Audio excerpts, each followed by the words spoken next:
You're watching 5-Star Takes with Tony Deppen.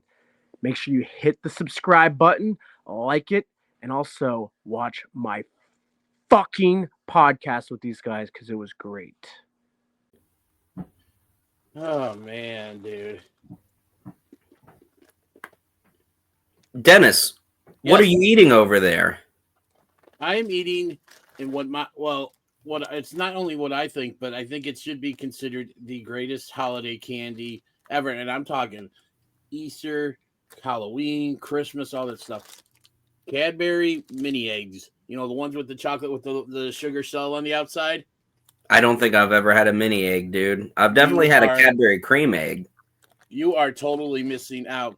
But you know the best part though is going to like Walmart or Walgreens or somewhere after Easter and being able to snag like this kind of stuff for like 25, 50, you know, like really cheap because they put all the Easter stuff on sale like the day after. Yeah, no, I mean big profits after holidays on candy, certainly. Yeah, so that's they try to get rid of, they try to sell dirt cheap so they don't have to send it back, and they try to salvage some money out of it. Yeah, you know what's good on holidays as well as after the holidays? I know because I saw it recently. What's that? Gigi Dolan. Okay. So sometimes you annoy me with your Gigi Dolan talk and everything, but I'm gonna actually do something that's probably gonna shock you, probably to the point where you may not move or whatever when we play the intro video, but I was actually impressed with her over this weekend because they had a really good, her and Tatum Paxley had a really good performance in that Fatal 4-Way at Stand and Deliver. Yeah, which I'm going to cut you off real quick, and I apologize for cutting you off before the intro video, but we gave them no chance. Mm-hmm. Neither of us. No. In fact, the team that I picked, and we'll get into a little bit more Stand and Deliver here, but since we're on the team that I picked, and I think we both picked, if I'm not mistaken, if we had the same pick or not, they were the first ones eliminated. Yeah, we both had Metaphor, right? Yeah. Yeah. And also, I mean, I just got to say, that was the pre-show match, and this is our pre-show match. I like that. Okay, you know what? Let's roll the video so we don't ruin that.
That may have been your best segue into the opening video ever, Shane. Well done. And I didn't even get my check mark. Give me.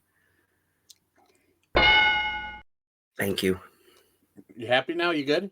Yes. And not to cut off the energy we've got going right now, but very sad to report that, I mean, really, as a couple hours ago today, which is April 23rd, 2025, we lost Steve Mongo McMichael, NFL legend, NFL Hall of Famer, WWE Hall of Famer, NWO. He's actually not in the WWE Hall of Fame. Oh, what? Oh, no. My bad. Sorry. No, he was in the in the NFL Hall of Fame. My bad. And he actually just got elected. Yes. And stuff. I believe it was part of last year's class and stuff. So he was able. I don't think he traveled or he was able to travel to be there, but at least he was alive to be inducted, and Yeah, I mean, I'm assuming that you saw it, but that, they always do the knock on the door thing for the Hall of Famers now, which I love. I absolutely adore those videos. The one with Mongo was very, very touching. And also too, you running down his accolades. I think you mentioned he was a member of the Horsemen. Also, he's a former WCW United States Heavyweight Champion. Yes. And stuff. So, but being a Bears fan, and this really hit me because it was actually earlier this morning that, like, when I think I was on my morning break at work, and I was just like looking on Facebook, which I usually do just to see what's going on and stuff. And I had seen stuff along the lines that they were moving into hospice care, which is usually a sign that that person doesn't have too much time left. Usually that's kind of like, so they can go home and just kind of be in peace, not hooked up to anything, and just so they can, they can go peacefully. Both my parents were brought home, technically my dad was home on hospice care when he passed away. My mom was with my sister because she was staying with my sister at the time when under hospice care when she passed and stuff. But it's just, to me, it was always so heartbreaking to see this guy who, like I said, was one of the best players of his position at the time. My mind's escaping me real quick. I think he was a defensive. He was like an original edge player. I believe that he was classified as a right end. I'm looking defensive tackle. Mongo was a tackle? Yeah. Defensive tackle. So, but anyways, just going back to, seeing this guy, and so sorry, Jovan came back to me with something we were talking about before the show, which we'll get into a little bit later. But we like I said, growing up a Bears fan, I started watching football. I think Mongo was probably, he was at towards the end of his, actually, I think he may have been his last year or two with the Bears before he had the 1 year in Green Bay before he retired. So I didn't really get to see him in his prime when I first started getting into football. Obviously, going back and seeing videos and all that stuff, and just what a beast he was. But just seeing him, show up on the Nitro as a commentator, and eventually transitioning from that role into becoming a wrestler, joining up with Ric Flair and the Four Horsemen, and just this guy was. He wasn't like big as in tall, but he was like thick. Yeah, no, I mean he was a fucking Hall of Fame football player, dude. Yeah, and he was entertaining on the mic. I mean, he wasn't the best wrestler, but I mean, you know what, he did for what he had. You know what, he had a pretty decent career. But it's just, you see all these big guys, and then I've seen this not only with what he had, ALS, Lou Gehrig's disease. I see it with cancer. I see it just with these diseases that take these men that are they're just so big and so just imposing. I mean, look at what cancer did to Bobby Heenan just over the years. Yeah. About kind of toll it took on his body. Seeing what this ALS did to Steve Mongo McMichael, and all this stuff. I had an uncle who passed away. I want to say, what was it about? I want to say about 8-9 years ago.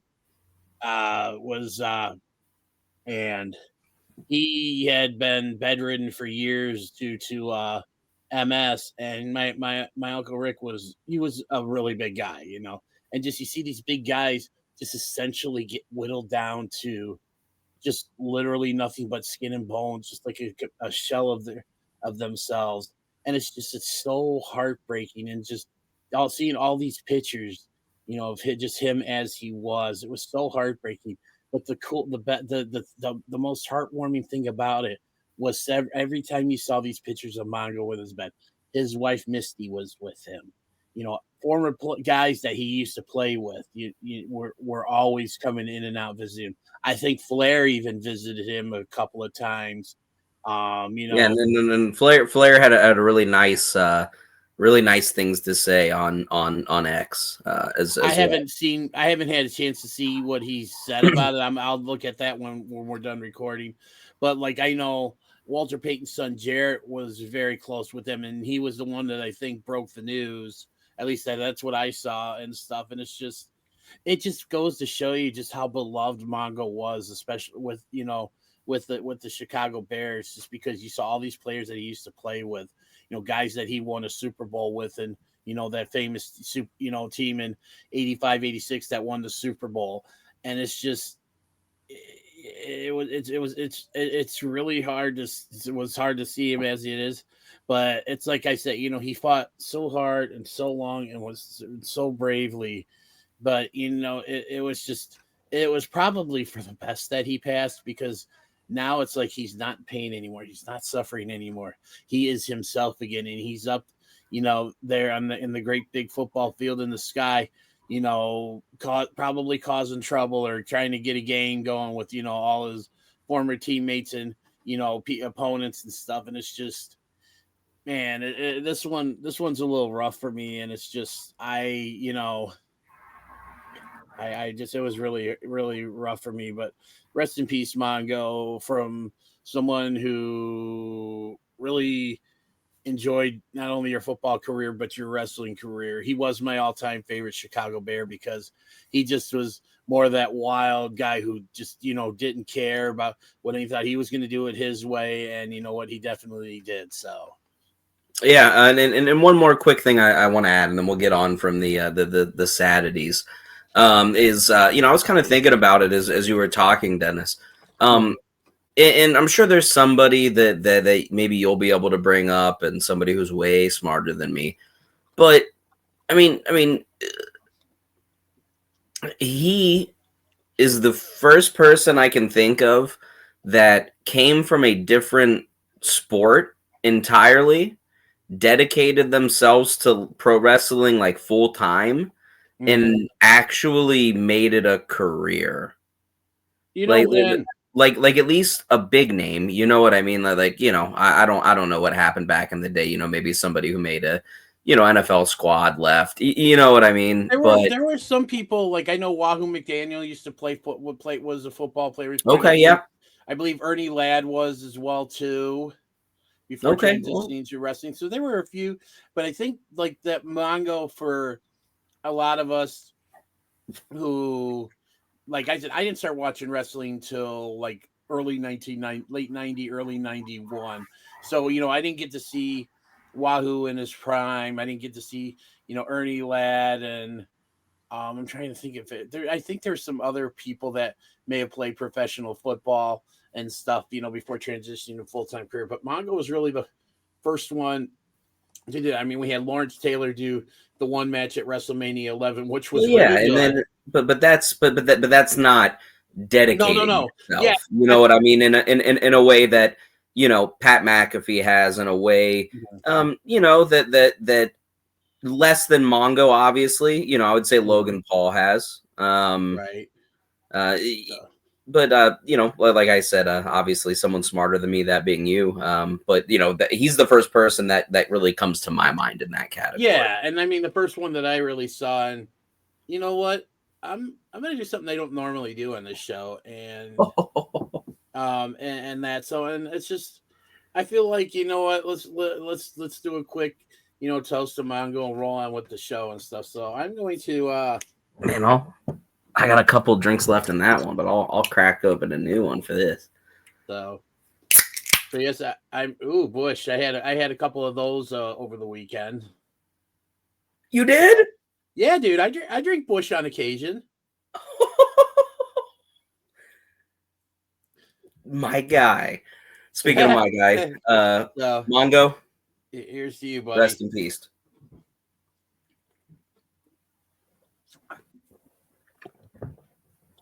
So that tastes like Bush. So speaking of tastes like Bush, no. We're not going in. We're not doing that. Oh, you did that, not me. I was talking about Bush beer. I was. Can I just speaking of tasting like Bush beer? WrestleMania happened over the weekend. There, now we're back on track. WrestleMania was bigly. It was huge. But there are a lot of indie promotions, obviously, that flocked to. And Shane, I want you to take the wheel here, and because indies more your thing talking about and stuff. So just fill our audience and like all 9 or 10 people that watch the show regularly with what some of the highlights of the from the independent scene wrestling. I'm sad to say I didn't catch as many indie shows this year as what I wanted to.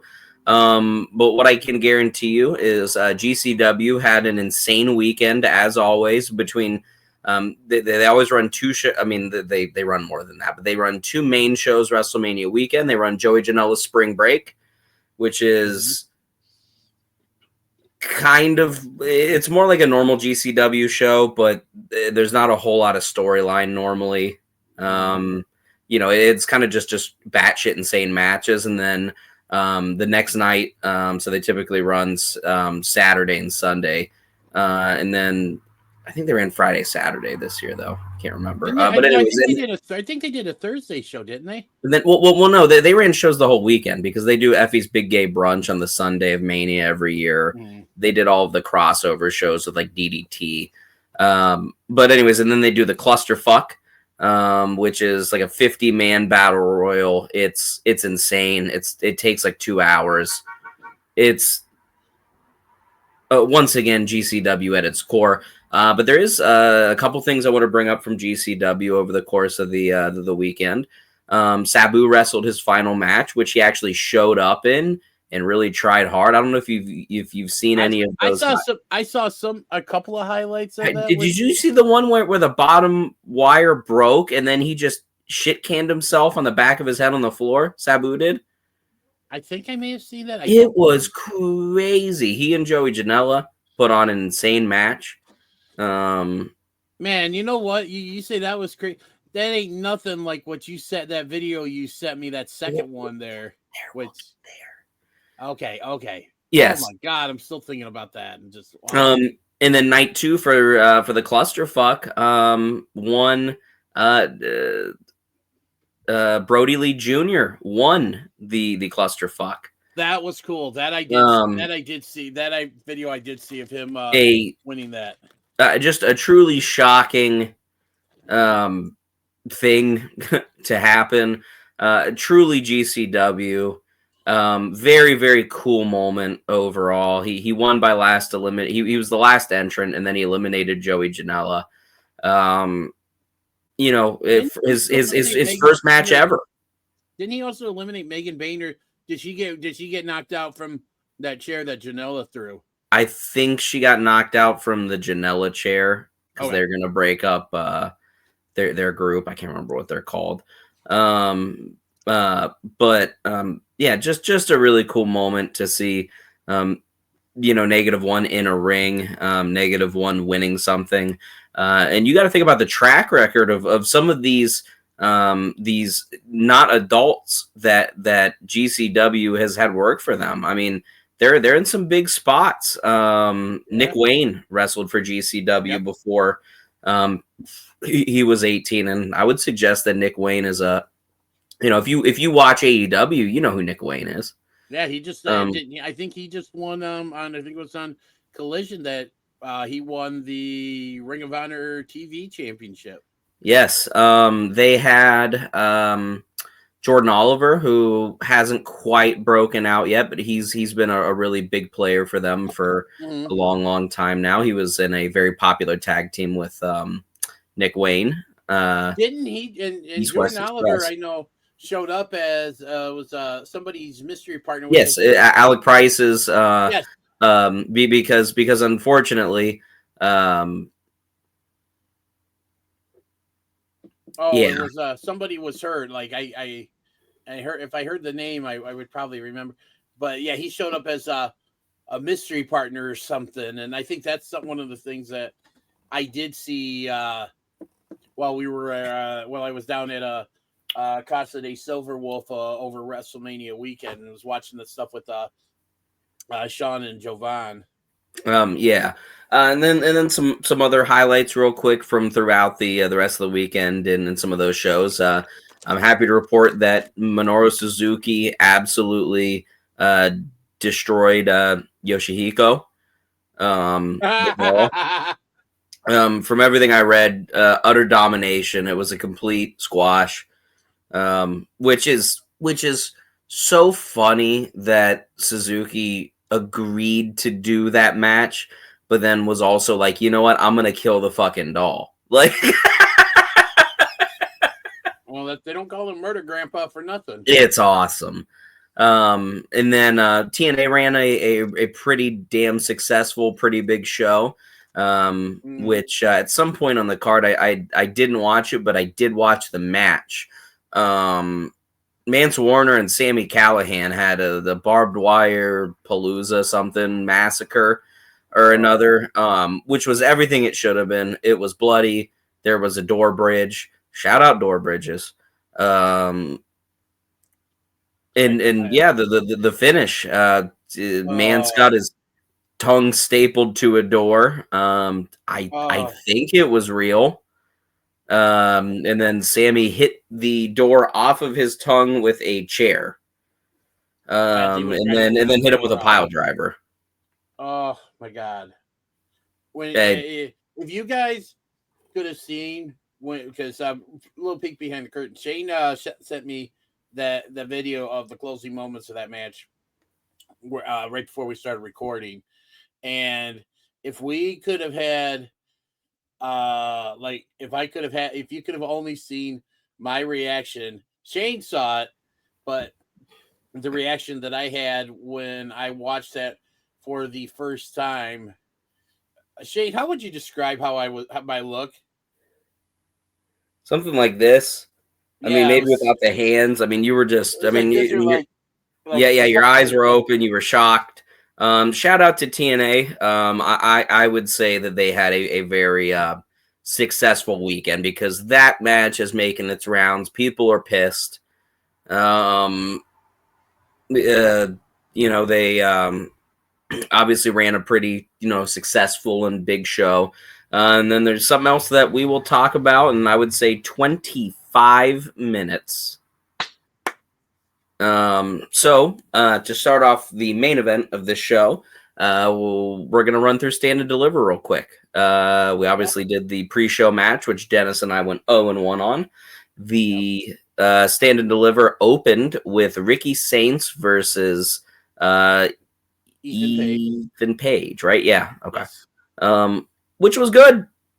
It was a good opener, and it's kind of one of those matches that kind of had me wondering, like, what Tony Khan was thinking, when basically he fumbled the ball on both of these talents.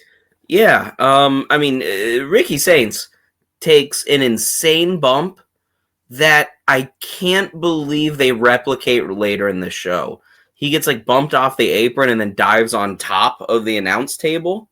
Yeah. I mean, and that got a huge pop out of me. Yeah, I mean the finish was never really in doubt, which I think brings it down a little bit for me. But as far as a big time opener for a big time show, I understand why you put Ricky Saints and Ethan Page in this match. And they did nothing but deliver. It was really good. I see what you did there. Yes, I mean I didn't mean to do it, but I did it. It worked. Just go with it. But no, that was a good opener. and such. But and it was the right call, and I'm excited kind of as we look out more into the future with Ricky Saints, because coming up next week on NXT, he's going to be defending his title against Lexus King. So that should be a really good match too. Another matchup of former AEW talents. Well, you never know with Lexus King involved. Well, he lost his Heritage Cups. Well, yeah, he's a bitch and a phony, dude. He allowed Penn and Teller to steal the damn thing for like 3 days. How did Penn and Teller abscond with his trophy for 3 days? I got one word for you: magic. Dude. Anyway, sorry. Go ahead. What's the next matchup, Dennis? Next matchup was another match that both of us, I think we both missed on as well too. It was Braxium defending the NXT Tag Team titles against Hank and Tank. Honestly, this was probably I would say, one of, if not the, definitely in terms of everything WWE put on over the weekend, this was definitely amongst the top shockers of the weekend. Yeah, Because I mean, I don't think a lot of people, I know neither of us did, had Hank and Tank winning, but they showed up and they showed out. And you know what? Congratulations to the new NXT Tag Team Champions. Yeah, I really don't like Hank and Tank. I still don't. I think they did the smart thing in making them, begin the match, making them kind of the Cinderella story. The crowd gets behind them, whatever. I just, it's unbelievable to me that Hank and fucking Tank beat Fraxium, right? And like, I guess we're at a point where we were at a point where who's going to beat Fraxium, so they might have just decided to go with Hank and Tank because they were getting kind of, they're getting kind of hot, they're getting kind of popular with the NXT audience. Yeah, they had that really good showing in the Gauntlet match that got them. They went from beginning to end, to earn the shot. So yeah, it's just crazy that it's Hank and Tank, because I really just do not think they're very good. Is it me, or does Hank Walker look like he could be related as like the long lost brother of Seth Rogen? Dude, they're just fucking Wish brand Public Enemy.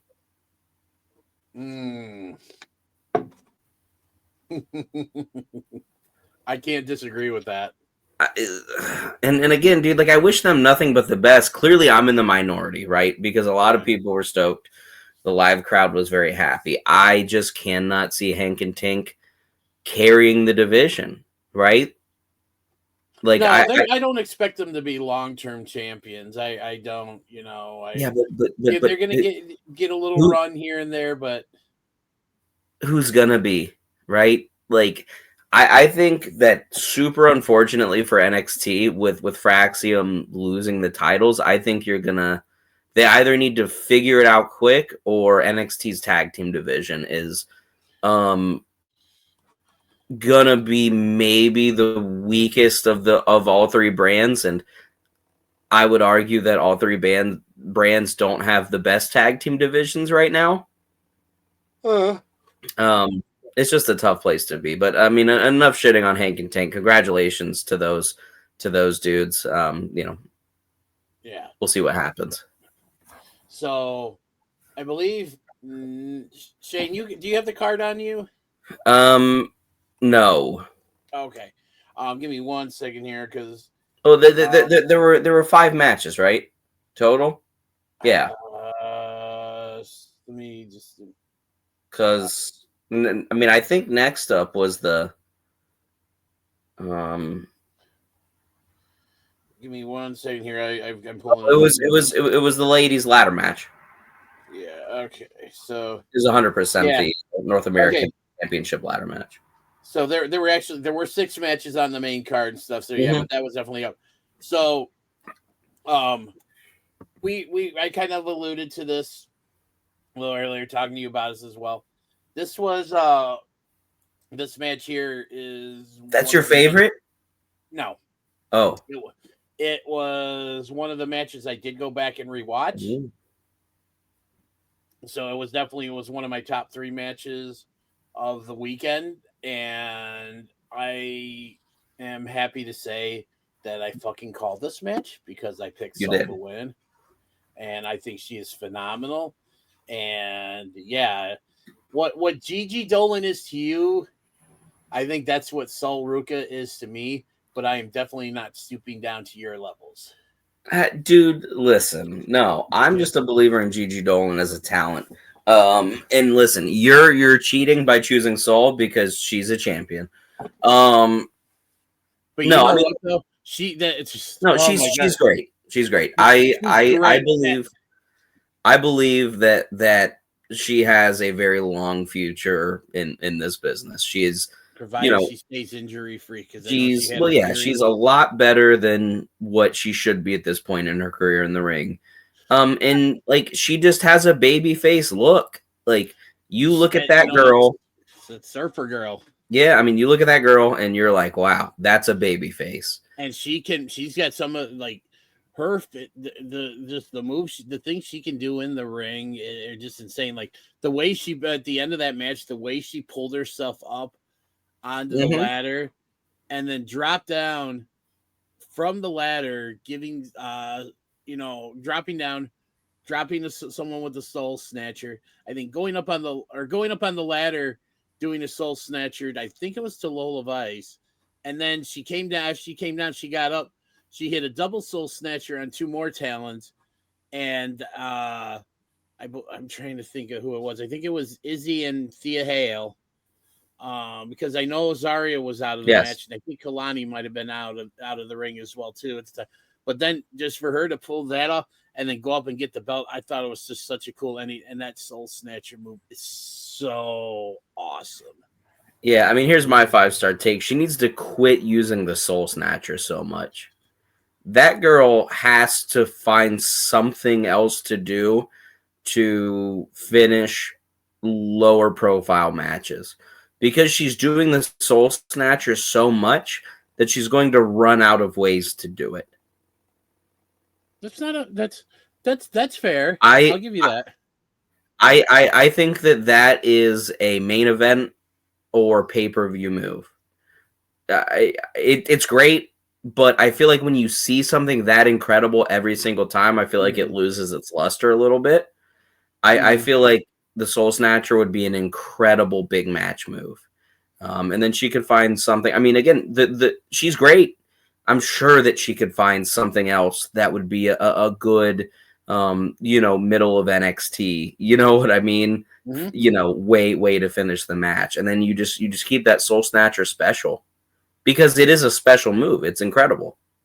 I agree, and stuff. So, but I just thought, all 6 of those women showed up. Hell, the women honestly throughout the whole weekend were phenomenal. I mean, the NXT women, and then main roster women had a great weekend too. Yeah, The ladder match was really good. I don't think that there was anything particularly mind blowing about it, but it's clear that all of those ladies wanted to work. They all had shine. They all had, they all took some gnarly bumps. I think one of the right women won. I still think the right decision would have been Thea Hale, but I'm not gonna bitch about Soul. So she will have her time soon. I think she's being positioned as possibly, one of the next well, ones. did you see NXT last night? I did. Yeah, I mean she tapped out Fallon Henley, clean. Yeah, she's a grown woman now. Grown ass woman. Grown ass woman. But it's that's the one thing about NXT. It gives you an idea of what the future holds. And I mean, I will say this: if what we saw at Stand and Deliver from not only this match but the other women's match, which we'll talk about in a little bit, you will talk about with the women. Okay, what I'll talk about, the women's division is going to be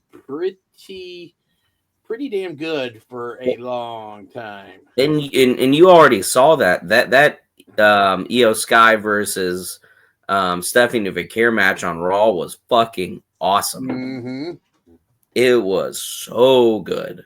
It was so good. It's just a shame and I get probably why they did the finish they did.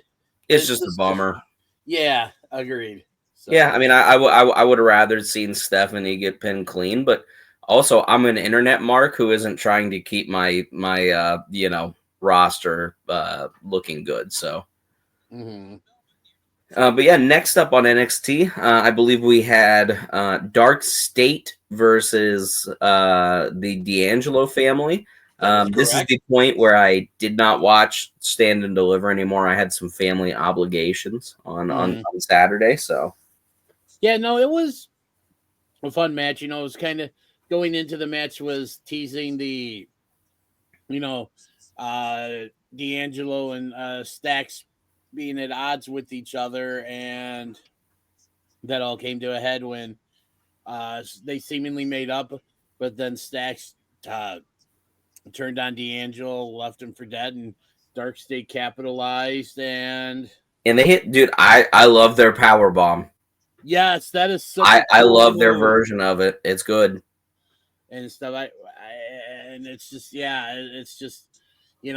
D'Angelo family was a very entertaining act for a while. Or see where it goes now. But I mean, it was a fun match and stuff. So we know where it goes now. If you watch freaking NXT, Stacks after this week, Stacks killed Michael Crucifino. You mean Luca Crucifino? Oh, is it Luca? Yeah, whatever, dude. Yeah. Crucifino. Damn, it is Luca. But anyways, yeah, I mean, he killed him. They were out in the desert, and he was like, I brought you out here, right? And Luca said, "Oh, fuck." Yeah. So, and now I guess they're gonna have they'll be face to face coming up on the next episode of NXT. Man, maybe if Luca's alive, they can have a Luca Crucifino on a pole match. Just like Judy Bagwell? Oh, God. Damn it. Shelton Benjamin mom? Fuck. Just get it out of your system. Who else you got? Gigi Dolan. It's we started the show? No, this one's for me. I was clicking on the wrong one. So next up for NXT, we had a fatal 4-way match for the NXT Women's Championship between who all was in it? Obviously, Stephanie McCare, Julia, Jordan Grace, and Jada Parker. Oh yeah, Jada was in it. Dennis. That was another really fun match. Like I said again, kind of adding, to the fact that the women really showed up and showed out over the weekend. I mean, all four of those women were really good. Jada Parker would not surprise me if she's holding the NXT Women's Championship at some point later this year. Maybe not necessarily the one to dethrone Stephanie, but I definitely see her holding the NXT Women's Championship sometime later this year. I think she's got a good year. I just think it's so clogged at the top right now. It is. I mean, also too, you just look at. I mean, Stephanie McCare has been phenomenal. The crowd's really getting into her. I'll be honest with you, and this might be a little bit of a controversial take. I still don't get it when it comes to Julia. She still really hasn't done anything for me. And then Jordan Grace speaks for herself. So, but I mean, just all four women showed up, and I just the women were awesome. Go watch this match if you need any proof to as to how awesome they were over the weekend. Yeah, amazing. Stephanie McCare retained by pinning Jada Parker. And then the main event was Femi versus Javon Evans versus Trick Williams. Javon Evans just proved in that match that he is the future of that program, that company. He was he lived up to his bouncy moniker because he was bouncing all over the ring, but god damn, he was impressive. And I know the promo Obafemi cut at NXT on Tuesday. Basically, he earned, Javon Evans earned the respect of Obafemi, and Yeah, and then he just shit on Trick. It was very funny. It was and stuff. But I mean, when you do stuff like that, and you think about the year Javon Evans has had, he kind of showed up, kind of came into it earlier. If we go the last 12 months, just kind of coming as just someone new, someone unique, just did a lot of high flying moves and can really get up there.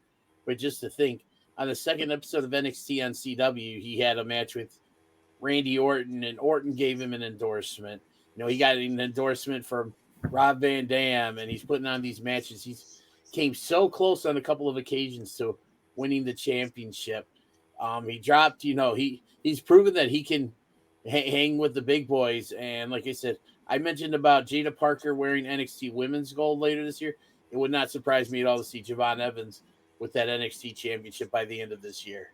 Yeah, I can definitely agree with that one. I think that if Javon is going to make it on the main roster, he's got to figure out a way to pack on a couple pounds, though.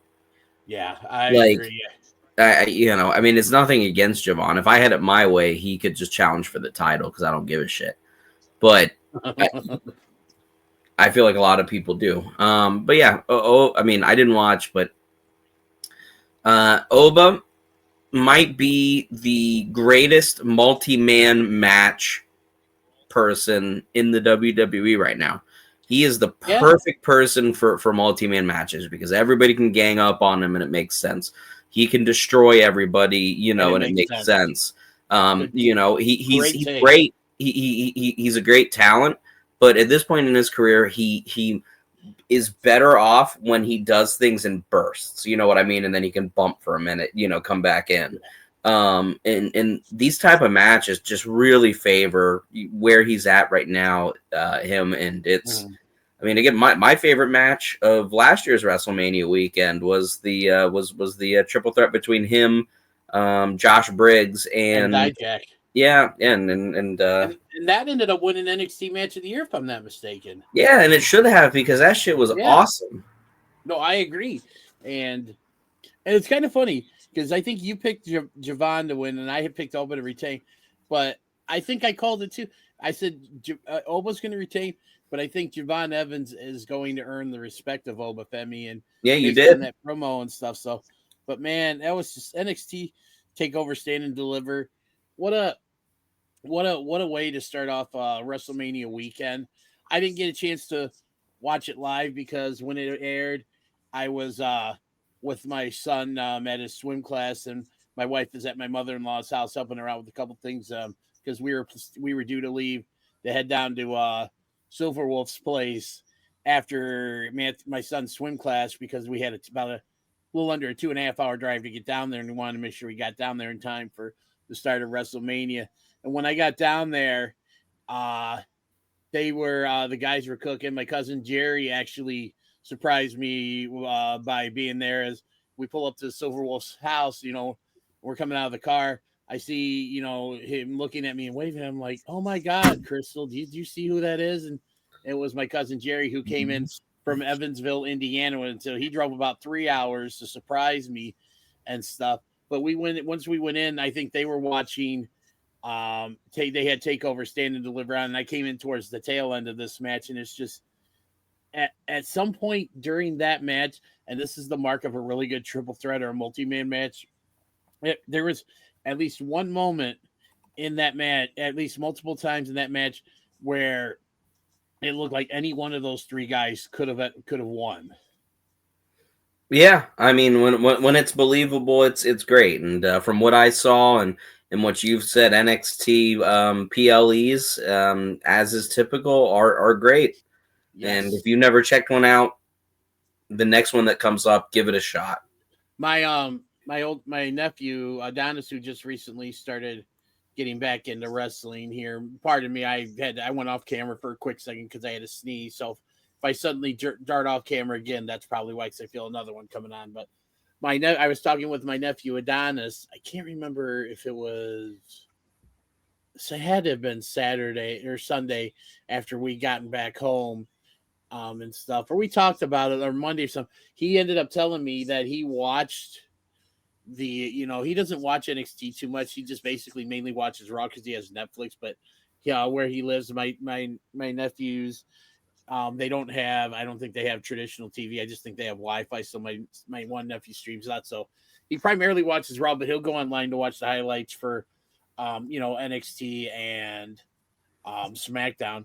But he said he watched NXT, he watched Stand and Deliver, and he was really impressed with what he saw. So, and I'd been trying to tell him that you need to watch it. Yeah, I mean it's an impressive show. And Shawn Michaels has done a really great job with all of those talents. I mean, and I kind of remarked about it watching WrestleMania is, I mean, NXT has just worked. I mean, you look at especially the women's talent on NXT this year. Yep. I mean, most of them, I mean, not on WrestleMania. Most of them came from NXT. Well, let's see. Yeah, let's look at it. I mean, you had. Well, we can shout them out as we go through the nights. Well, you know what? Let's move on to that. But before we do, let's take a quick little break so I can try to get this sneeze out of my nose because I got one that's stuck and I hate when that happens. Well, let's take a quick break. Say hello to our friends at Waukesha Sports Cards, and we'll come back and we'll kind of talk about Mania. We're already over 45 minutes. So yeah, we're going to be going a little bit long this week, boys and girls. Sorry. That's what he said. Oh no. Waukesha. Oh. Hey there, it's DDJ from 5 Star Takes, and when I come up to Milwaukee to see the Brewers play, there's one place that I always make it a point to stop at. Waukesha Sports Cards. Come on, let's go inside and check out what they got. Thank you. Thank you.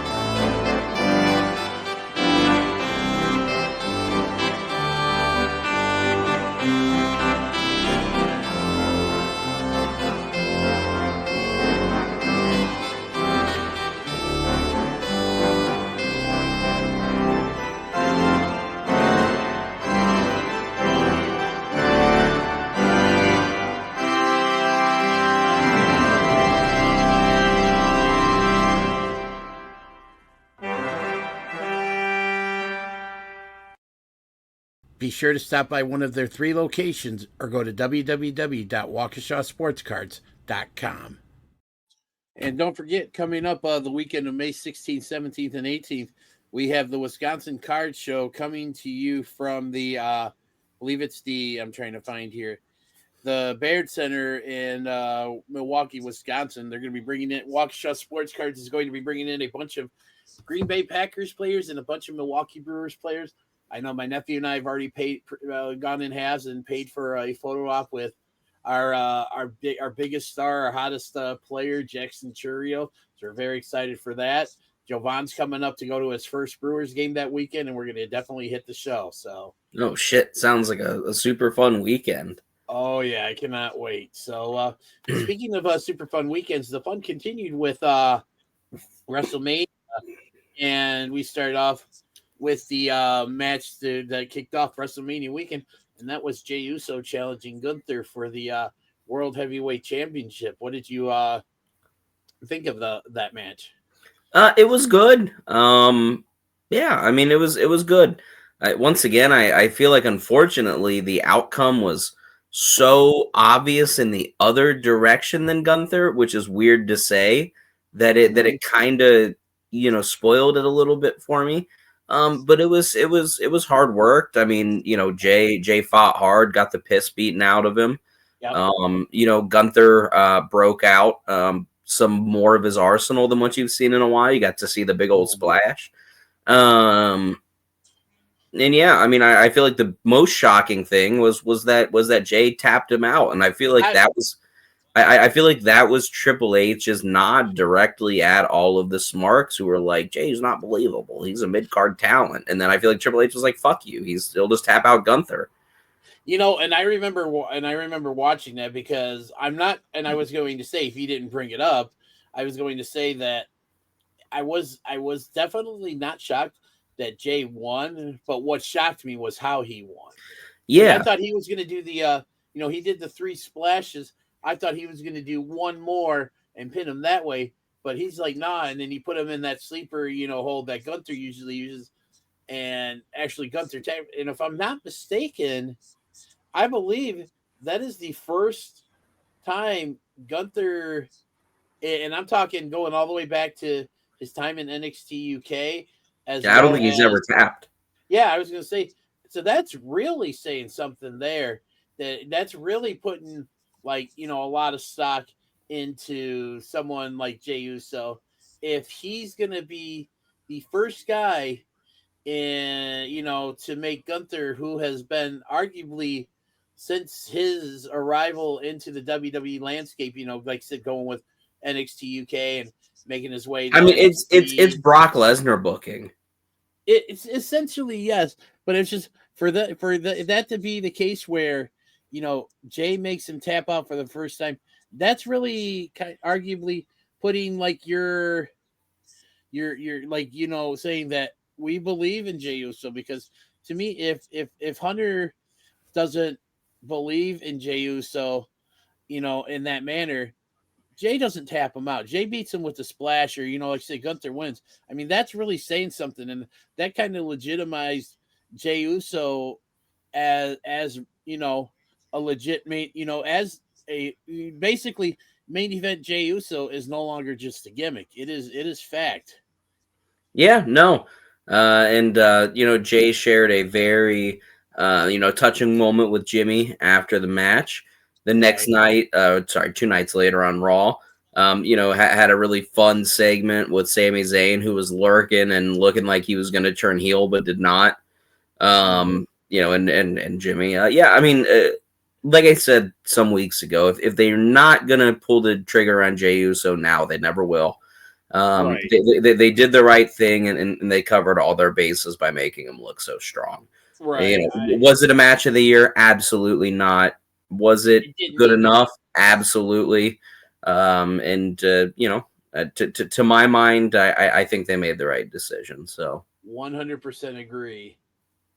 So I've got a theory, and I'm going to save it for a little bit later on who I think is going to be the one to dethrone Jey Uso. We're going to save that for a little bit later. But let's move on to the next match, and that would be for the World Tag Team Championships, the War Raiders defending against New Day. And I just want to say that, again, I wasn't surprised by the outcome of this match, because I think you knew it was going to happen once the New Day turned heel and kind of basically reinvented themselves or put a fresh coat of paint on, kind of with the new look, because let's face it, the New Day as baby faces, they were extremely, extremely stale. They'd gotten stale. They really couldn't do anything. I mean, turning heel essentially probably saved their careers from, and just kind of put them back into. So yeah, I'm not surprised they won this match with the tag titles and that. So yeah, I still think it was the wrong decision. I think that War Raiders have a lot of potential, and if they would have been booked a little bit more prominently, a little bit more strongly, I feel like you could have maximized a lot more on that title run. But New Day of the New Day, I don't like heel New Day. I don't think I ever will. That's probably Mark Me just totally shining its way through. But yeah, I mean, I don't know. It is what it is. I'm glad. That we'll be able to look, when they're done and say, they did win the titles again after, such a long time, and turned heel and really turned it first, full circle. Right. So I just, like I said, I was really, I mean, again, I'm not surprised and everything. And I figured it was going to happen and stuff. So I don't really think I have anything to add to the match, and stuff. So shall we move on? Yes. Okay. So next up, we had Jade Cargill and Naomi, where Jade Cargill beat Naomi by pinfall. And it it was big, kind of what I expected it to be. It was nice that Naomi got a little bit of offense in, and she didn't totally get squashed and stuff. But I mean, I'm not. I guess I shouldn't be surprised by the outcome of this match. I was just kind of hoping that maybe all the beatings that Naomi had taken, that she would have somehow eked out a win to kind of continue this feud. But I guess in retrospect, I shouldn't be surprised by Jade winning. Yeah, no, I mean, this was one of the easier ones for me to call. And I'm glad I got a leg up on you here after going going down in the last match in our predictions. But yeah, I mean, it was good. I mean, Jade looked, almost there. Yeah, she might want to. She might want to hire someone to redo or do something about her wardrobe, because I'm sure I haven't gone back to watch the whole match at the whole rewatch WrestleMania again, but I've got a feeling whoever's in charge of editing probably had their hands full with trying to edit that match out. Yeah, I mean, and just to loop it back into the actual match itself, I mean, she was playing with her gear a lot, so yeah, I don't know. I mean, I Jade has the look. I just, for whatever reason, for me, there's just something missing with Jade. Right. I mean, I will say that she hit that fucking awesome power bomb. Yes. And again, she looked like she should have been there. This was a really good match. I guess I'm just kind of looking forward, and I don't know. I just, for whatever reason, I personally just don't see Jade as champion. Right. Oh, I guess you could say, as champion. I mean, obviously she had, was champion in AEW, but that's a different ballgame. But yeah, right now, I mean, I think she will eventually win a championship, because I just think her look is just something that I think they're gonna Hunter and creative are gonna look at and be like, yeah, we got to put a title on her at some point. Just, I think, just to say that they did. But I mean, and to be fair to Jade, maybe she just needs to get moved to Raw, because I primarily watch Raw. So maybe if I saw more of her, you know what I mean, more character, all of that, maybe it would bring the whole package together for me. Right. So, but yeah. So kind of going on next, we have. Give me 1 second here. We had a match that, honestly, I was surprised at how good this next match ended up being. Like, this match was probably, in terms of, I mean, it wasn't like I was expecting this match to be dog shit, because I wasn't, but I think I was most surprised by how good this match actually was, and that's Jacob Fatu and LA Knight for the United States Championship. And I think the one thing that really, that one spot that I think, and don't be surprised if this is part of, like, the highlight packages down the road, was when LA Knight hit that blunt force trauma on Jacob Fatu as he was doing the moonsault. That was just an insanely awesome spot. Yeah, yeah. I mean, it was really good. I mean, once again, I feel like this match kind of fell for that. You knew what was going to happen going into it syndrome. And I feel like that's kind of why a lot of people felt a little bit, middle of the road for WrestleMania Night 1. There's a lot of dissension that night 1 sucked, which I just don't agree. Again, this was just another good match. It was not, anything particularly mind blowing. It's not reinventing the wheel, but I mean, it made LA Knight look like a seasoned veteran, which is what he is. Jacob Fatu looked like an animal. And the right guy won. It was just I feel like what you can say like most times with Triple H is that it was just a good piece of business. Mm-hmm. It was. I again enjoyed the match. Just Jacob Fatu is going to be the next megastar in the WWE, and he's clearly on his way to doing so.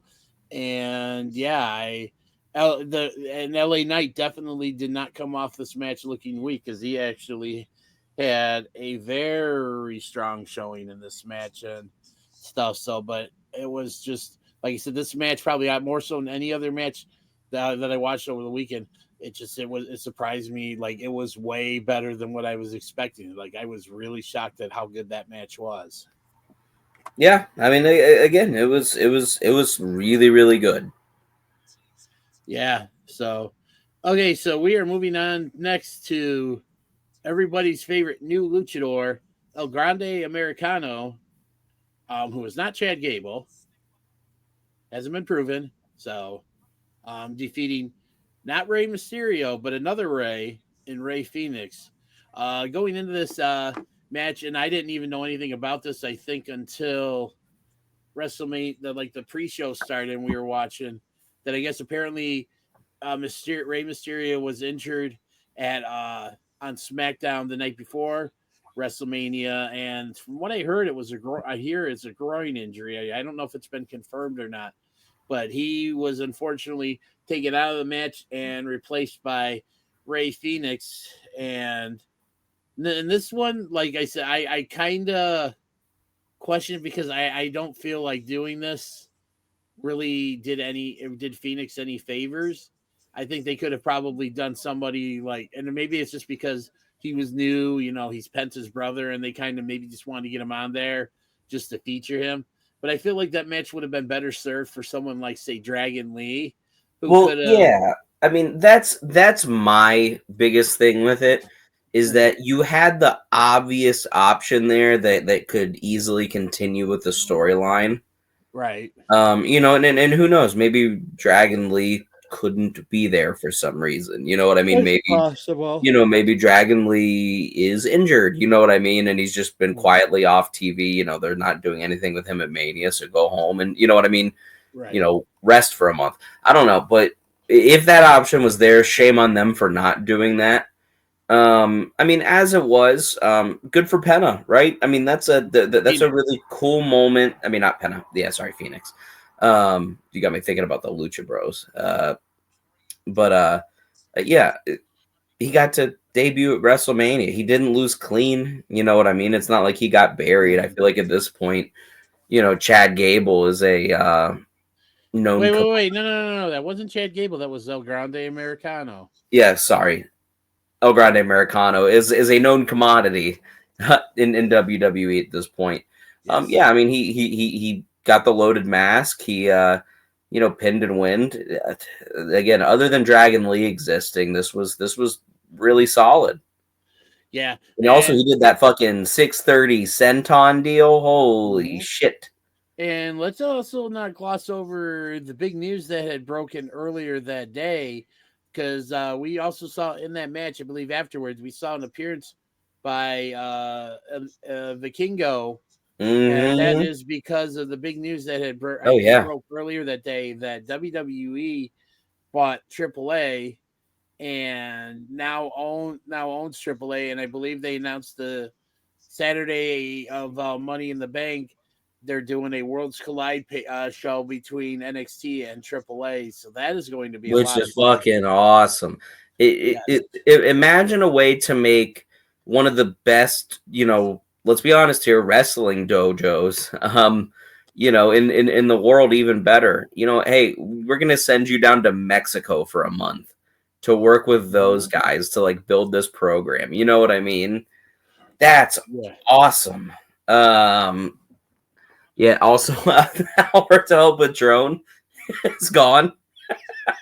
Yes. Dude, it couldn't have happened to a fucking shittier guy. Fuck that guy. I don't take these stands mostly, but I feel like you can agree with that, man. Right. Alberto El Patron's a piece of shit. And I mean, I think he knew his days were numbered as soon as that Oh, announcement was dude, made. he had to stuff, pull. so. He had to smoke a cigarette. He had to Yeah. pull a grid out for that one. Yeah, but no, that was a fun match. You know, it was what it was and stuff. Hopefully, Mysterio's not gone for too long and stuff. But I mean, moving on, we have our second to last match for night one, and this was probably one of probably if not the most personal matches on the show, and that was Tiffany Stratton and Charlotte Flair, and it turned out to be the match I think everybody was expecting it to be based on the build. And congratulations to Tiffany Stratton for beating Charlotte Flair clean in the ring 1, 2, 3. That was the absolute right call to make, because if Charlotte would have won that match, Tiffany would have been done.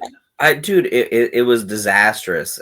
But I feel like this was another situation where Hunter learned from Vince, looked at what happened with Asuka, and went, you know what? Not doing that. Yeah. Asuka never recovered from that, by the way. Yeah. I mean, it was 100% the correct decision. Tiffany, it was a hard worked match. I'll tell you that much. Tiffany chipped a tooth. Yeah. Yep. Yeah. I mean, I don't know, dude. Charlotte's just boring at this point. Like I hate to say it, but Charlotte right now is kind of like Bret Hart. Okay, can you elaborate? I mean, it's just it's just the style. Like it's like the way she carries herself, the way her character is, which is, I'm Charlotte, I'm the best. And then she's a really good worker, but there's nothing that she's done recently that I would say has sparked a whole lot of interest in me. Like I don't see Charlotte on a card and go, yes. And that's how I feel every single time I watch a card with Bret Hart on it. All right, let's move on to the main event of night one, and this was the second match in the three matches that I went back and rewatched, because let's face it, CM Punk versus Roman Reigns versus Seth Rollins was a fucking banger.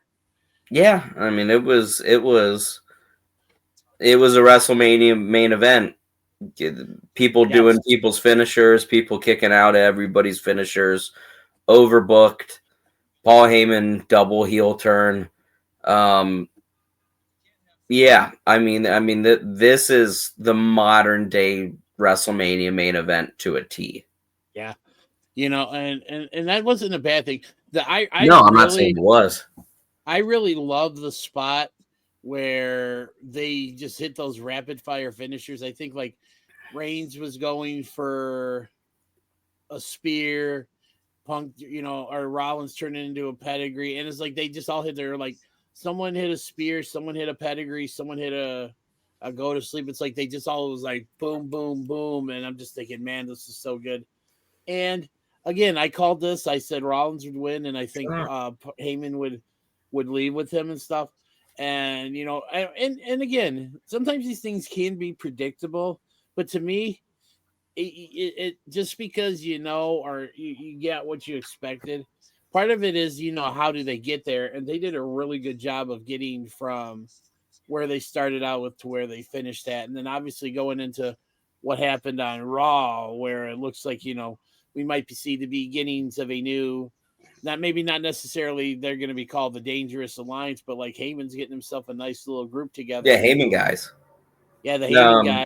I mean, you got Rollins and Braun and stuff, but I mean, yeah, to me, that match was easily the highlight of night one, and I think a lot of people will remember night one just for the way that night ended versus the the rest of the card, which admittedly was was good, not great, but I mean, and stuff. So yeah, but I mean, I feel like this is a card that in 10 years we could go back and watch and be super happy, because it's all good. You know what I mean? Like, they just there wasn't anything particular that burned the house down other than the main event. But I think the main event was so effective because you really didn't know who was going to win.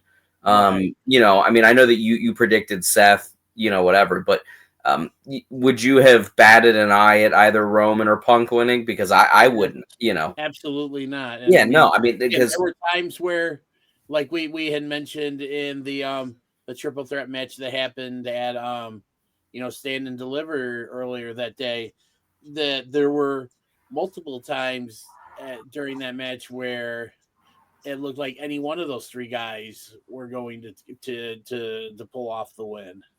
yeah, no, I mean, you know, and honestly, I feel like what tipped me, you know, the thing that took me out of like, holy shit, I don't know who's gonna win, is the second Paul Heyman entered the ring, because I was like, oh, here it comes. Yeah, when You he know got what I the mean? chair. You know, I'm like, yeah, I'm like, I don't know who he's gonna hit, but it's definitely gonna be CM Punk first. Like, Well, and the one thing I noticed when he did that is he did Punk, and just hit him.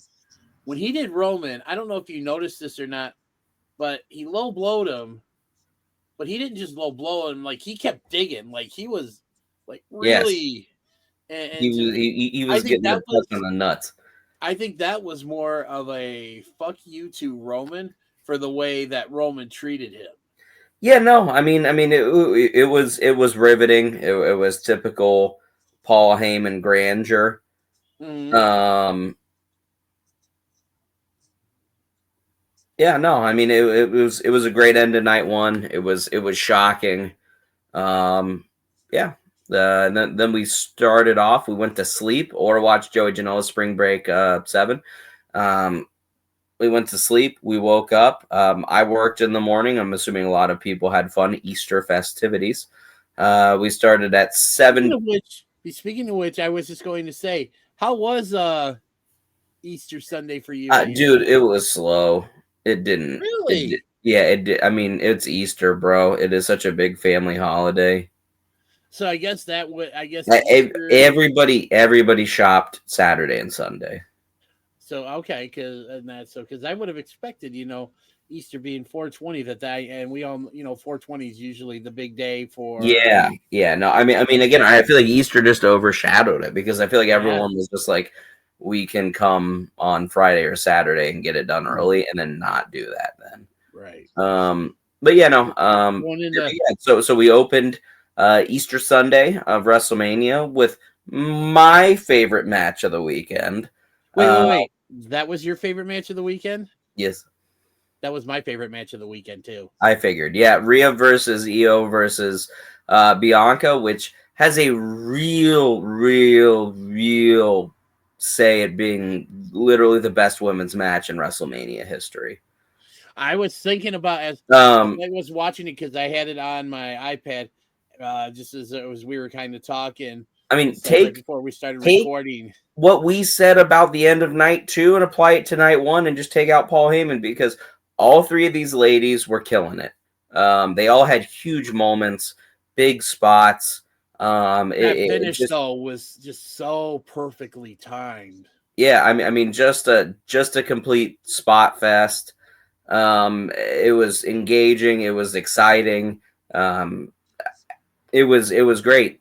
Like I said, I think it's the best women's match in WrestleMania history. All three ladies should be very proud of themselves. And I think Um, they are, I mean, yeah, that was and again, I feel like the right woman won. And then again, Io paid off with a fucking great match the next night on Raw. Like you take her, you have her win, and then you go put her against Stephanie Vaquer, and she puts on the best match of the Raw after WrestleMania. It's amazing what yeah. happens when you let these ladies work, and you see that with Lyra's title reign, and I really can't wait to talk about that here in I 5 mean, minutes. arguably, I will agree with you that was the greatest women's match in WrestleMania history. It was honestly, it was about as perfect as you could have gotten with that and stuff. But I mean, again, it was it was that match, and because I think because like I mentioned, the 3 matches I watched were the 6-woman ladder match from Stand and Deliver, Punk, Roman, and Seth, and then this match that we're talking about now. And what sealed it for me was watching it the second time and honestly enjoying it just as much as I did when I watched it. When technically I kind of watched it live, but I didn't because we left a lot later than I think we had planned to go home and stuff. Because I was hoping to be home and on the couch and everything right before night 1 started, and stuff. But I literally had that match. I had my phone hooked up to my speakers in the car so I could kind of do it as I was driving, and man, it was just so good. Yeah, it was awesome. So Dennis, do me a favor. What's that? I need you to cover about the next minute to minute and 30 seconds without me. All right. Well, then while Shane goes and does whatever he needs to do. Just talk about the match. I'll be back. About this match or the next match? The next match. Okay. All right. So we had coming up next. Let me get my results here. We had a Sin City Street fight with Drew McIntyre and Damian Priest, and this is something where long-term storytelling really helped this match because it basically essentially the roots for this match started actually at Mania last year after Drew had beaten Seth Rollins for the World Heavyweight Championship, only to be taken out by CM Punk, and then as a result of that, Damian Priest coming in to cash his Money in the Bank briefcase to become the World Heavyweight Champion. I believe Damian got him in a subsequent rematch. Damian Priest had also eliminated Drew from the Royal Rumble as well as the Elimination Chamber. So you knew this was going to be something. And then they had the pull aparts where Drew attacked Damian. Damian got Drew back and, did the South of Heaven onto the car hood, shattering the windshield and glass coming in Drew's eye. So you knew this match was going to be brutal, and it was. I mean, just that finish with the Claymore with Damian's head sandwiched between Drew's foot and the chair was just brutal. But man, these two really whooped on each other, and Drew won and stuff. So to kind of maybe make up a little bit of tone for a little bit of the what happened last year at Mania. Yeah, no, I mean, it finally felt like Drew won the big one. Both of these guys, I believe, as you said, I heard a little bit when I came back, just beat the shit out of each other. This was just a super fun, big hoss car crash. Yep. It was everything it needed to be. The right guy won, and finally Drew gets a big win at WrestleMania that isn't in front of nobody and isn't immediately ruined with a Money in the Bank cash in. Yeah, man. I'll tell you what would have been. I got some issues real quick. I'll tell you what would have been cooler is if they just would have had fucking Slayer play rather than just Kerry King, and they would have had them play fucking South of Heaven, dude. It would have been cool. But seeing Kerry King was cool enough. Yeah, and like I said, I know Slayer, but I'm not like hardcore hardcore and stuff. But I know that was a pretty big thing because and South of Heaven didn't they play that song for Edge a couple years ago at Mania, which is a cool song, I will admit. Well, yeah, and they it was it's what Priest named his finisher after. Gotcha. So yeah, South of Heaven chokeslam. Yeah, but yeah, that definitely was a car crash, and and rightfully so. I just glad to see that Drew won, and because like you said, he deserved that. He needed that. Because he'd been kind of, when it comes to WrestleMania moments, really Drew's kind of gotten the screw job on more than one occasion. No, dude, he's been shafted. So again, not I wouldn't say he's been shafted by the company. I just think that his moment has come at the wrong times. Right, right place, wrong time, or Yeah, something like no. that. I mean, again, the cash in from last year was brutal. Obviously, the illness we all went through in 2020 was extremely brutal. Yeah. And then and then finally he got his hand raised. He did the fucking selfie gimmick. That shit was so funny. That was hilarious. Then I will admit. he tweeted it out in the middle of the match. Awesome. Yeah. Board So at work. good. So good. What was the next match on WrestleMania night 2? We had the Fatal 4-Way match for the Intercontinental Championship with Braun Breaker defending against Finn Balor, Penta, and Dominic Mysterio. And goddamn, I am so fucking happy they did it. They put the belt on Dom, and congratulations to Dominic Mysterio. Honestly, with the work he's put in since he debuted back in God, it's already been almost 5 years. It's like about almost 5 years. It'll be 5 years, I believe, at SummerSlam since he debuted against Seth Rollins. He's come such a long way. The heel turn is the best thing that could have happened to him in his career. And God damn it, I'm gonna sit there. I'm gonna come out and say, and I might get a little bit of heated from this. I know if my nephew watches this show or has this show on, he's probably gonna message me and give me some shit and stuff because he's a huge Penta fan. But Dominic Mysterio, you fucking deserve that, and congratulations. Oh, Dom 100% deserved it. I mean, if he can, if he can go a long time, he might surpass the Miz for most improved wrestler of all time. And I mean, and that's tough, man, because the Miz, I mean, when he first debuted, I mean, was a nightmare on screen, nightmare off screen. I mean, just everywhere. But yeah, no, I mean, it was once again super fun. Every member of this match, I feel like once again had a real chance to win. It was hard to tough. It was hard to tough. It was hard to tell. It was tough to predict. Again, Dominic winning, I think, was the right decision. They just need to do the right thing and turn him face soon.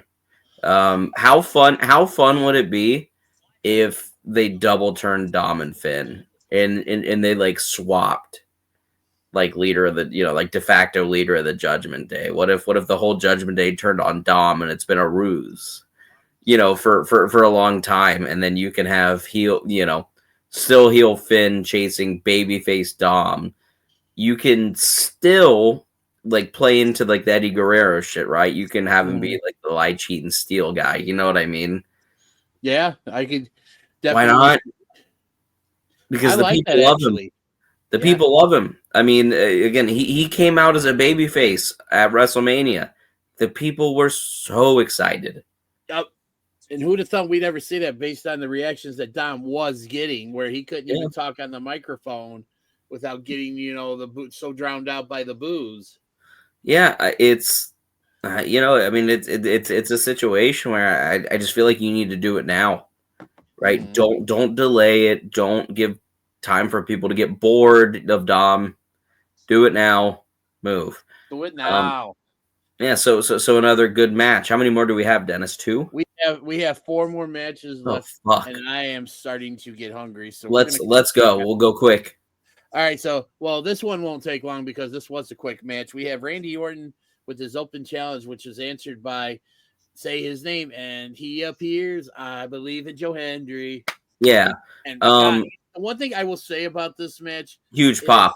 The sheer Joe Hendry did not get buried. Just think about it. He just got done wrestling in front of 60,000 people. TNA had their World Heavyweight Championship, probably had more eyes on that championship than they've had at any other point in their existence. That dude is getting his merch sold on WWE.com. Yep, and period. Yep, and it was just so. He has a cool Tops card. He is a Tops Now card. Yep, with him on it. He does. Huge moves for Joe Hendry specifically. Good move for TNA. Yes. There's never Randy been Orton there has what?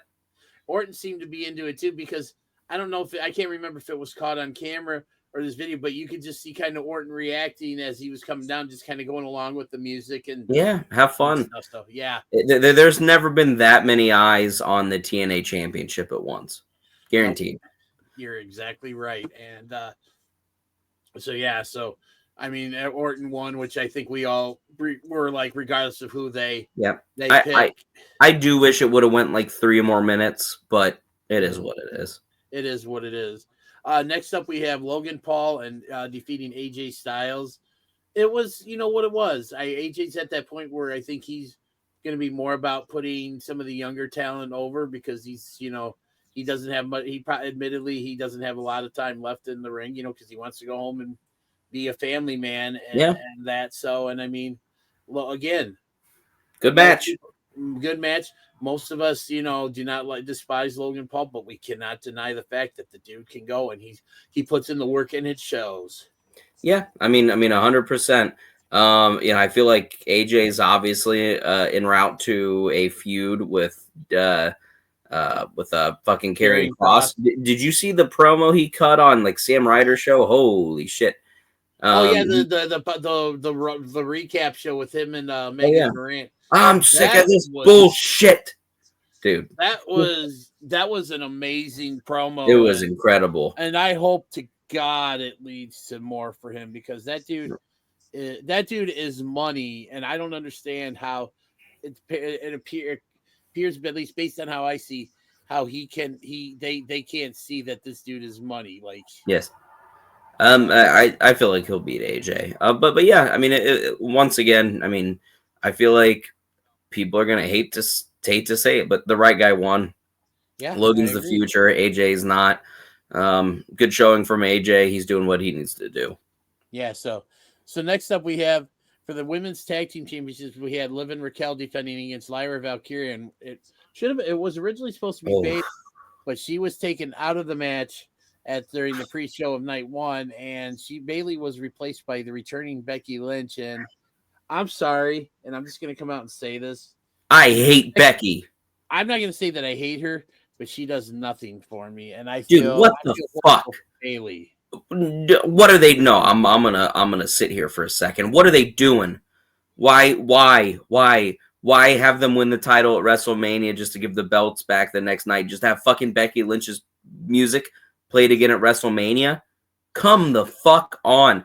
Why not do the heel turn on WrestleMania to gather more, garner more attention, see what happens? Just do it then. You literally had Becky and Lyra win the title to have their fucking music played again.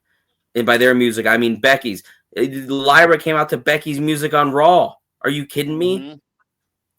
Yeah, it's I mean, it's just this kind of thing. Like, she's Hogan. She's the female Hogan. Becky Lynch is, and again, this is just my take on it. She is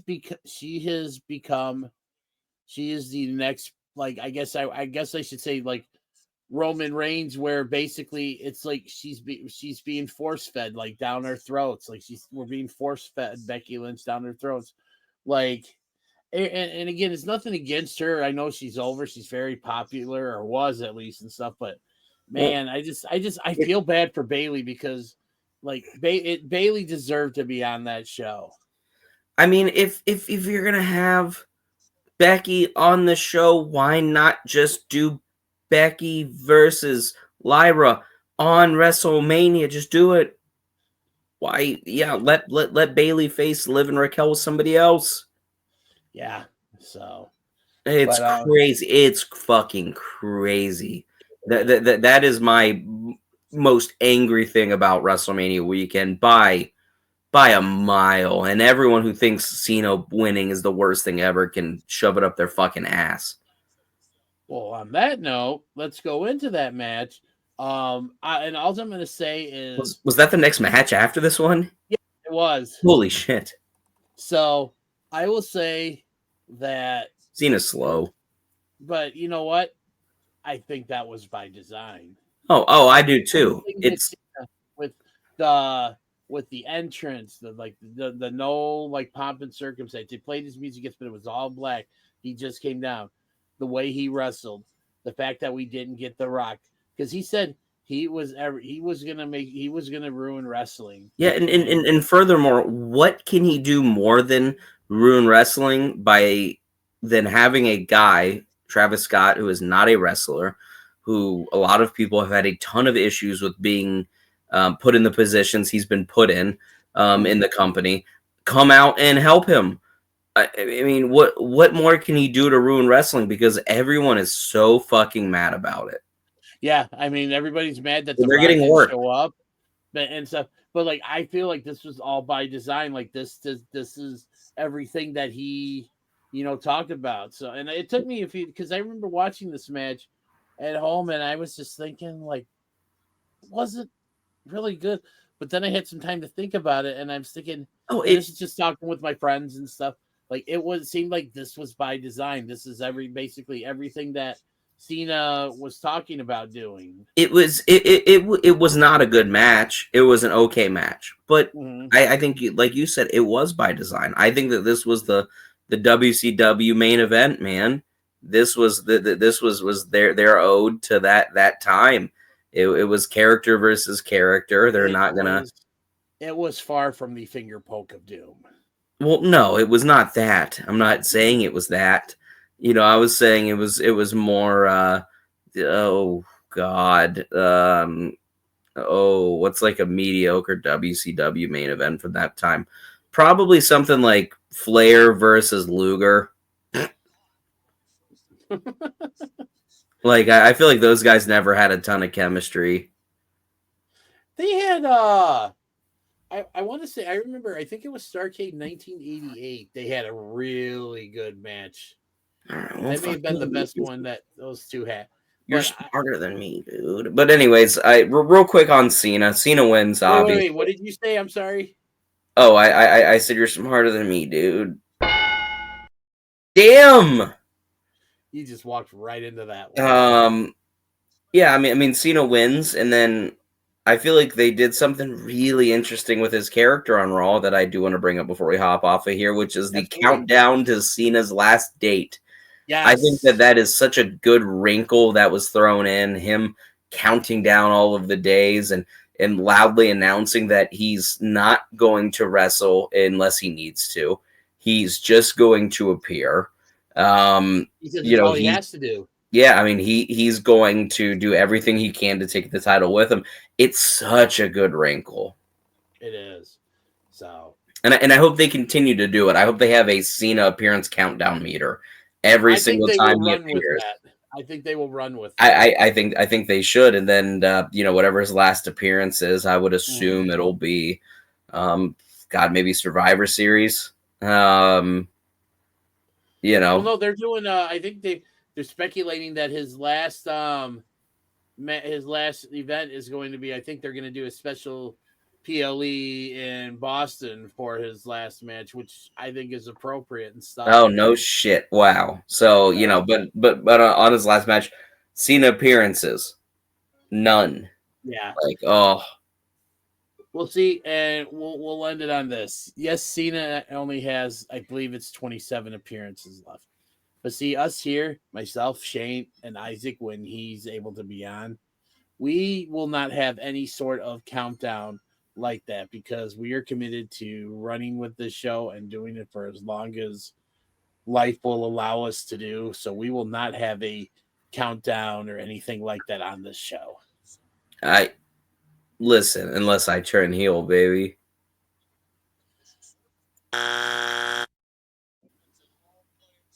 Do you want to hear what I have to say about Gigi Dolan now? No, let's play the video and then we'll just end it on that. So, shit. See you guys. Thanks for watching.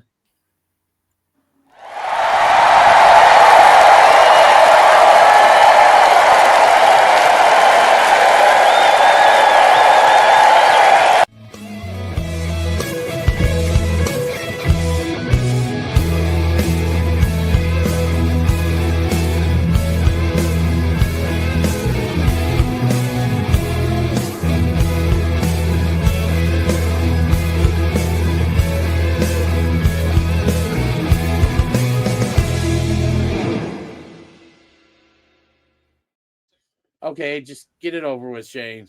We went long for that one, baby. Sorry, bro. Legends of the Ring Sting, man. This is a great figure, old school figure. Looks great. It's Sting! Old school Sting from WCW. Guys, you know us, 3/4 of the Shooting Shit team, and we're here with a listener just like you guys. This is Jimmy from Super Powers Comics. My friend of almost 20 years. He's known him since you were 12. If you know people in Chicago, you probably know Dennis because he knows half the town, of course. But shooters, if you need action figures, comics, wrestling memorabilia, we just showed you Sting. Superpowers Comics will put up their QR code so you can get a good look at everything they have coming.